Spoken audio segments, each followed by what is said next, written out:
तर मित्रांनो, जसं तुम्ही आता बघितलं, की या पेट्रोल पंपावरती किती गर्दी आहे. तुम्हाला काय वाटतं एवढी गर्दी का बरं असू शकते?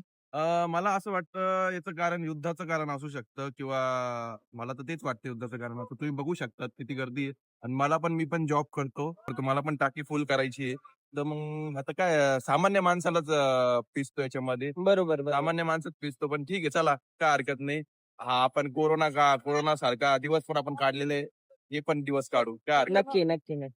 तर तुम्हाला मी सांगू इच्छितो, की कोणत्याही अफवांना बळी पडू नका. ह्या सर्व अफवा आहे आणि जसं तुम्हाला माहीत असेल, तर स्टेट ऑफ हॉर्मुझ भारतासाठी पूर्णपणे खुला आहे आणि त्यासोबतच प्रशासन आपली काळजी घेतीये. पेट्रोलचा, डिझेलचा कोणताही फ्यूल असो, त्याचा साठा पूर्णपणे सुरळीत चालू आहे. कोणत्याही अफवांना बळी पडू नका, गर्दी करू नका. कारण गर्दीमुळेच कमतरता निर्माण होती आणि गर्दीमुळे प्रत्येक जण कारण नसतानाही जास्त प्रमाणात पेट्रोल, डिझेल कोणतेही फ्यूल असो जास्त प्रमाणात भरून घेतो. त्याचमुळे तुटवडा निर्माण होतो. तर अफवांवरती विश्वास ठेवू नका. प्रशासन पूर्णपणे काळजी घेत आहे आणि मला फॉलो करायला विसरू नका. धन्यवाद.